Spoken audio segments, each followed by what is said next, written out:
मांग है कि उनको रोजगार दिया जाए, क्योंकि बेरोजगारी लगातार बड़ा मुद्दा बनती हुई नजर आ रही है, जहां पर राजस्थान सरकार केंद्र सरकार पर डाल देती है और केंद्र सरकार राजस्थान सरकार के ऊपर डाल देती है और बताती है कि जिस तरीके से केंद्र सरकार को आड़े हाथ तो राजस्थान सरकार लेती है, लेकिन रोजगार और जो बेरोजगार युवा है उनको रोजगार की तलाश है।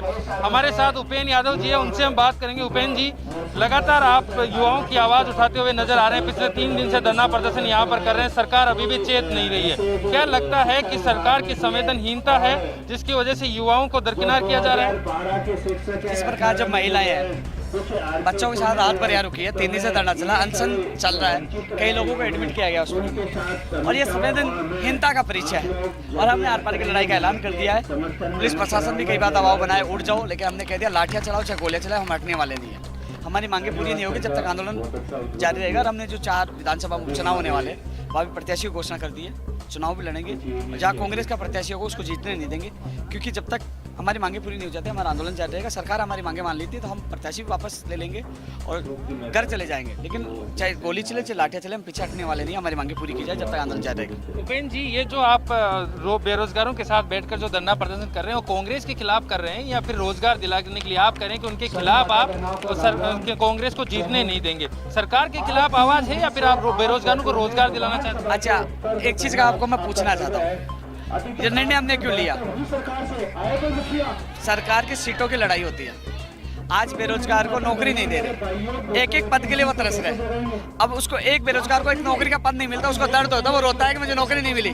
तो उसकी एक सीट जाएगी तब एहसास होगा, वो बेरोजगार होगा, उसकी सरकार ही लेगी, तब उसको एहसास होगा कि बेरोजगार को क्या दर्द होता है। उसको एहसास करवाने के लिए, उनको झटका देने के लिए हम मैदान में उतर रहे हैं। हमें राजनीति नहीं करनी, काम कर दीजिए, हम चले जाएंगे, धन्यवाद देंगे, लेकिन सबक सिखाने के लिए उतर रहे हैं। राजनीति नहीं है ये, क्योंकि हमने पिछले 5 साल भी संघर्ष किया, पिछली सरकार में संघर्ष किया, इस सरकार में समर्थन किया। इस सरकार को हमने समर्थन दिया था, राहुल गांधी जी से मिलकर मैंने समर्थन दिया, पीसी से बैठ के समर्थन दिया था, चुनाव में समर्थन दिया था। लेकिन जब हमारी मांगे नहीं सुनी जा रही है तो हम इनको हराना पड़े तो हराएंगे भी, इनके खिलाफ मैदान में उतरना पड़े तो उतरेंगे भी, लेकिन ये मांगे मानेंगे तो हम खिलाफत नहीं करेंगे, धन्यवाद देंगे, जिंदाबाद भी बोलेंगे, लेकिन मांगे मानी जाए, वार्ता की जाए। कांग्रेस सरकार का कहना है, नेताओं का कहना है कि किसान वहाँ बैठे हैं, केंद्र सरकार को बात करनी चाहिए, बीच का रास्ता निकालना चाहिए। तो यहाँ हम बैठे हैं, यहाँ भी बातचीत करनी चाहिए ना, बीच का रास्ता निकालिए ना। क्यों नहीं सुन रहे? क्यों संवेदनहीन बने हुए? सुनिए, वार्ता करिए। छोटे छोटे बच्चे हैं, महिलाएं हैं, कई लोग बड़े अलग अलग जिलों से भूखे हैं, बिना रजाई से सो रहे हैं। रास्ता निकालिए, वार्ता करिए, वार्ता होगी, लोग संतुष्ट होंगे, हम चले जाएंगे। क्यों चुनाव में उतरने की आवश्यकता पड़ेगी? क्यों खिलाफत करने की आवश्यकता पड़ेगी? आज मजबूर हो चुके हैं। आज इनकी सब स्थितियाँ देखकर लोगों में आक्रोश है। अकेला उपेंद्र यादव नहीं है, लाखों लोग जुड़े हैं, कर्मचारी भी जुड़े हुए हैं, तो उसका खामियाजा सरकार को चुनाव में उठना पड़ सकता है। क्या सरकार के किसी नुमाइंदे ने या किसी डेलीगेशन ने आपके साथ बात करने की कोशिश की है जिससे लगे कि आपकी आवाज को सुना जा रहा है? नहीं, किसी ने बात नहीं की अभी तक। पहले दिन विधानसभा लेके गए थे, 3 बजे हमारा प्रतिनिधिमंडल, 6 बजे तक 3 घंटे बिठाया और फिर वापस भेज दिया, वार्ता नहीं की। और जो प्रमुख मांगे हैं, जो 2013 से लंबित भर्ती है, 26 नवंबर 2019 को कमेटी बनी थी, पीसीसी पे हंगामा हुआ था, जो 4514 जीएनएम और 6719 एएनएम के पद है, तो वो भर्ती की कमेटी बनाई थी। उस कमेटी रिपोर्ट नहीं जो 10,000 पदों पंचायत राज की भर्ती है, पंचायत राज नर्सिंग, आयुर्वेद नर्सिंग भर्ती है। इसके अलावा जो टेक्निकल हेल्पर जो पिछले बजट में घोषणा की गई थी, तीसरा बजट आने वाला है, उसकी अभी तक विज्ञप्ति ही नहीं आई। तीसरा बजट घोषणा की थी 75,000 पे, 9,000 जब आगे 6,000 टेक्निकल हेल्पर की थी, उसकी विज्ञप्ति जारी नहीं है। प्रयोगशाला सहायक चिकित्सा बाकी 1534 पदों पर लंबित है। जो कोरोना योद्धा था, जो प्रदेश को बचाने का काम किया, जिनके ऊपर सरकार ने फूल बरसाए थे, आज वो संघर्ष कर रहे हैं। आज रेडियोग्राफर, लैब टेक्नीशियन वाले हैं, आज जो नई भर्तियां वाले हैं, हम लगातार मांग करें बाहर राज्यों को कोटा समाप्त हो, नई भर्तियां निकाली जाए, लंबित भर्तियों को पूरा हो, अधिकारियों के खिलाफ कार्रवाई हो और सिस्टम में सुधार और पेपर लीक पर फर्जी डिग्रियों की कमेटियां बने और भर्तियों का कैलेंडर जारी हो। और जो वीडियोग्राफर, बायोमेट्रिक यानी कि 16 सूत्रें जो मांगे हैं, उसके अलावा 2012 के भी अभ्यर्थी है, वंचित विद्यार्थी मित्र भी है, पीटीआई और प्रयोगशाला साई के वेटिंग वाले भी है। तमाम विद्यार्थी 16 सूत्रें मांगे हैं, मैं उनका जिक्र करूंगा तो आधा घंटा निकल जाएगा, लेकिन तमाम मांगों को लेकर हम पड़े हुए आर पार की लड़ाई का ऐलान कर दिया। साथ में यदि इस महापड़ाव के दौरान किसी बेरोजगार के साथ अनहोनी होती है या ये दादागिरी करते हैं, तानाशाही करते हैं, तो राजस्थान में तांडव मचेगा, बड़ा आंदोलन होगा। इससे नहीं हटेंगे। आर पार की लड़ाई का ऐलान किया, सब लोगों ने कफन बांध रखा, या बैठे हमारी मांगे मानी जाए, हमारी मांगों को सुना जाए, मुख्यमंत्री सुने और निस्तारित करें, हम हट जाएंगे और उनके साथ आ जाएंगे।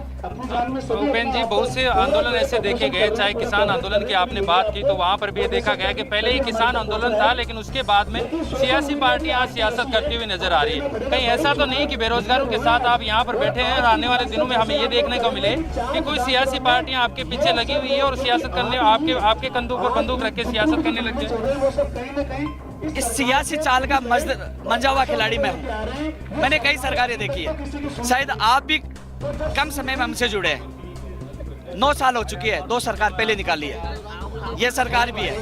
और हमारी एक नीति थी, जो सरकार काम करती है धन्यवाद देता हूँ। मैंने मुख्यमंत्री को कई बार धन्यवाद दिया, चाहे काम नहीं हो विरोध कर दिया। मैं चमचागिरी नहीं करता हूँ, मैं किसी का वफादार कुत्ता नहीं हूँ। मैं बेरोजगारों के लिए जान देने वाला वो व्यक्ति हूँ जो कभी भी किसी वक्त भी 24 घंटे उनके लिए खड़ा रहता हूँ, चाहे गोली चले चाहे लाठी चले, पीछे नहीं हटूंगा। सम्मान मुख्यमंत्री जी का करता हूँ, मुख्यमंत्री जी अच्छा काम किया है, लेकिन जब हमसे वार्ता नहीं हो रही, इनकी पीड़ाओं को नहीं सुन रहे, तो आक्रोश है, बगावत की है, चुनावों का ऐलान किया, लड़ाई लड़ेंगे, लेकिन सच के लिए लड़ाई है। राजनीति की बात कह रहे हो आप भाई, राजनीति की बात होती कि हमने तो हर राजनीतिक पार्टी के खिलाफ मुद्दा उठाया। कई बार ये चर्चा ही चलती है कि राजस्थान का स्थायी विपक्ष कौन है, हमें बताया जाता है क्योंकि हमने 5 साल पिछली सरकार के खिलाफ बगावत की, संघर्ष किया, लाठियां खाई, जेल गए, मुकदमे खाए, इस सरकार के खिलाफ संघर्ष कर रहे हैं। तो आखिरकार किसी पार्टी का पक्ष नहीं ले रहे। मेरे लिए मेरे बेरोजगार पार्टी है, उनके लिए लड़ता हूँ, लड़ता रहूँ। सरकार क्या किसी को ज्ञापन देने की कोशिश की? आपने किसी को ज्ञापन भेजा है? मुख्यमंत्री से वार्ता की मांग कर रहे हैं, ज्ञापन नहीं। ज्ञापन तो देते देते 2 साल निकाल दिए। हम वार्ता करना चाहते हैं, मुख्यमंत्री से बात पूछाना चाहते हैं, इनको न्याय मिले। मेरी यही इच्छा है कि मैं नहीं, जो भर्तियों के प्रतिनिधि मंडल है, जैसे आप कौन सी भर्ती से हो? ये फार्मासिस्ट भर्ती का व्यक्ति है। आप कौन सी भर्ती से हो? 2011। और ये टेक्निकल पर है। मैं चाहता हूँ इनके अलग अलग लोग हैं, ये खुद जाए, उपेंद्र यादव की आवश्यकता नहीं पड़े। मैं तो बेरोजगार महासंघ भी बंद कर दूंगा, इस्तीफा दे दूं, मेरी भी आवश्यकता नहीं है। बेरोजगार आयोग बने ना, अपनी बात रख पाए, ये मिले, उसका संबंधित अधिकारी हो, IAS अधिकारी हो, मंत्री हो, और वहाँ ये प्रतिनिधि मंडल हो, और वो बैठ के बात करें कि इनकी भर्ती क्यों नहीं हो रही, क्यों 5 बार इनकी परीक्षा, जो फार्मासिस्ट की परीक्षा देते आगे क्यों हो गई, टेक्निकल हेल्पर की 3 साल से परीक्षा विज्ञप्ति क्यों नहीं आ रही, 2012 वाले समर्थन क्यों नहीं हो रही, प्रयोगशाला सहायक वाले, NM और GNM वाले, ये सैनिटरी ऑफिसर की मांग कर रहे हैं, तो ये लोग इनकी क्यों नहीं सुन रहे? वरिष्ठ अध्यापक भर्ती 2018 के तमाम लोग हैं, तो वो जाए, उनकी सुने, और ये संतुष्ट हो जाएगा तो आंदोलन होगा ही नहीं। आप कह दीजिए कि आपका काम 10 दिन नहीं होगा, 15 दिन नहीं होगा, 20 दिन नहीं होगा, इस कारण नहीं हो रहा, इतना दिन में हो जाएगा, तो ये आंदोलन नहीं करेंगे। कम से कम उनको संतुष्ट करिए, समझाइए। आज ये बेचारे सड़क पे पड़े हैं, आज ये खाना टाइम पे नहीं मिला, रजाई नहीं मिलती, इस सर्दी में रह रहे हैं, तो मजबूरी में आए हैं। आज हम आंदोलन के, जब कल लाठी चार्ज हो जाता, कल हमारी पुलिस से हमारी तनातनी हुई, झड़प हुई, वो उठाने के लिए आ गया, मैंने कहा मेरे लाठी मारी है, मैं सबसे पहले आया, और उसके बाद जब सब लोग खड़े हो गए, जब माहौल बिगड़ा, तो पुलिस वापस गई और हम महापड़ाव उठा लें। उपेंद्र जी, अभी कब तक चलेगा जो आपका ये महापड़ाव जो है, वो अब कब तक चलने वाला है? क्या जब तक ये पूरी मांगे मान ली नहीं जाएगी? क्योंकि ये तो पॉसिबल नहीं है कि 2 दिन में सरकार आपकी विज्ञप्तियां निकाल दे, नौकरी निकाल दे और इतने सारे बेरोजगारों को रोजगार दे दे। किस तरीके का समझौता आप सरकार से आप चाहते हैं? हमने कब कहा 2 दिन में निकाल दो? हमने कब कहा? हमने तो कहा सुनिए, बुलाइए, इनको बताइए कि 2 दिन, 5 दिन, 10 दिन, 15 दिन लगेंगे, हम इस तरीके से काम करेंगे, ये समस्या आ रही है, इस समस्या का निस्तारण करेंगे, तो लोग खुशी से जाएंगे। आश्वासन थोड़ी चाहिए, बता दीजिए, लिख के दे दीजिए, 1 नहीं 5 महीने बाद कर देंगे, 2 दिन नहीं 5 महीने का टाइम नहीं, लिख के दे दीजिए, वार्ता तो करिए। इसलिए हम लोग हमारी मांगों के लिए आए, वार्ता करिए, स्वागत है, हम जाने के लिए तैयार है। और रही बात यहाँ कब तक रहेंगे, या तो इनकी मांगे हो जाए या उपेंद्र यादव की मौत हो जाए, मरते तब तक भी छटने वाला नहीं हूँ मैं। जब तक मांग नहीं पूरी नहीं होगी, मैं यहाँ मौजूद हूँ। यदि मेरे किसी बेरोजगार के साथ अनहोनी हुई, अनशन पे लोग बैठे हैं, तबियत खराब हो रही है, पुलिस प्रशासन ने लाठीचार्ज करने की कोशिश की, मारपीट की, कुछ करने की कोशिश की, तो उपेंद्र यादव आत्महत्या कर लेगा, पीछे नहीं हटेगा। इस लड़ाई में अन्याय के खिलाफ आवाज उठा रहा हूँ, मरते दम तक पीछे नहीं हूँ। तो आपका कहना है कि धरना जो है अनिश्चितकालीन चलने वाला है? हाँ, ये सरकार वार्ता करेगी, इसका रास्ता निकालेगी तो धरना समाप्त हो सकता है, अन्यथा आर पार की लड़ाई के लिए हमने ऐलान कर दिया, अंतिम दम तक चलेगा। ये थे हमारे साथ उपेंद्र यादव, जो कि बेरोजगारों के लिए लड़ाई लड़ रहे हैं और पिछले 3 दिनों से लगातार यहाँ पर खड़े हैं। मैं और भी लोगों से पीछे जानना चाहूंगा, और भी लोगों से बात करेंगे कि किस तरीके से उनके जो आम जो बेरोजगार युवा हैं, उनकी क्या क्या मांगे हैं। मैं आपके इसी कारण आज ये चलते हुए बात करेंगे कि किस तरीके से उनकी आवाज़, मैं लोगों के बीच में जाना चाहूँगा, क्या कहाँ से आए हैं? जयपुर से हम तो क्या मांग है आपकी? टेक्निकल हेल्पर की भर्ती जारी हो। अच्छा, और कब से यहाँ पर बैठे हैं आप? 3 दिन हो गए आज। अच्छा, क्या मांग, मुख्य मांग क्या है आपकी कि सरकार आपको बेरोजगारों को रोजगार दे? हेल्पर में 6000 पदों की घोषणा हुई है, वो घोषणा जल्दी जारी की जाएगी। लगातार हम और भी बात करेंगे आज, और भी लोगों से बात करेंगे और बेरोजगार से बात करते हुए उधर भी मैं लोगों से बात करना चाहूँगा कि क्या उनका कहना है, क्या उनकी मुख्य मांगे हैं। खड़े हो जाइए, एक बार मैं खड़े होकर आपसे बात करना चाहता हूँ। क्या मांग है आपकी? उधर ये फार्मासिस्ट एग्जाम भर्ती से हो, क्योंकि ये हमारी 2018 में वैकेंसी आई थी 1734 पोस्टों पे, तो उसकी 5 बार एग्जाम डेट आके कैंसिल हो गई है और रद्द कर दिया गवर्नमेंट ने। आखिरकार हम रीजन पूछना चाहते हैं कि उन्होंने रद्द क्यों किया। हम चाहते हैं कि हमारे 2300 पोस्ट और इसमें बढ़ा के 4100 पोस्टों पे वैकेंसी करवाई जाए और जो भी एग्जाम भर्ती से एग्जाम से करवाई जाए, क्योंकि हम नहीं चाहते, गवर्नमेंट इसको प्रतिशत से करवाना चाहती है लेकिन प्रतिशत से हम नहीं चाहते, क्योंकि प्रतिशत से यदि करवाएंगे तो प्राइवेट कॉलेजों में एक बहुत फर्जीवाड़ा होता है। काफी बार ये आया भी है पेपर वगैरह में भी, क्योंकि वहाँ पे 80, 90, 95 तक के बंदे मिल जाते हैं, जबकि हम जो मेहनत करके बनाए हैं तो हमारे जहाँ 60-65 बनती है। तो हम चाहते हैं कि ये वैकेंसी लिखित एग्जाम से हो, एग्जाम भर्ती से ही हो, लिखित से।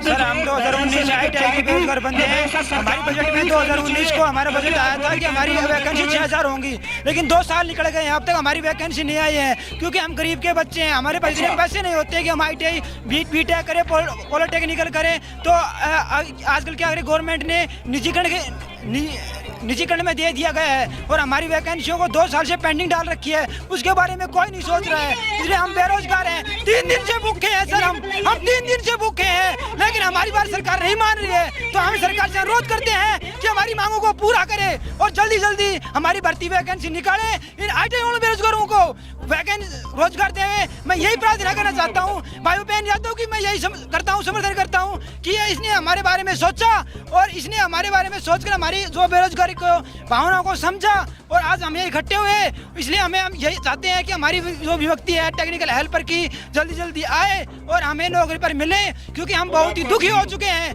3 दिन से भूखे हैं सर, लेकिन हमें खाना नहीं खाए। तो लगातार बेरोजगारों की आवाज है कि उनको रोजगार दिया जाए। 3 दिन से यहाँ पे बेरोजगार जो है वो धरने पर बैठे हैं, आंदोलन कर रहे हैं। इनका कहना है कि मापड़ा तब तक चलता रहेगा जब तक ये उनकी मांगे नहीं मान ली जाती। उनका कहना है कि बहुत पुराने समय से हमारी जो लंबित भर्तियां हैं उनकी भी मांग मानी जाए।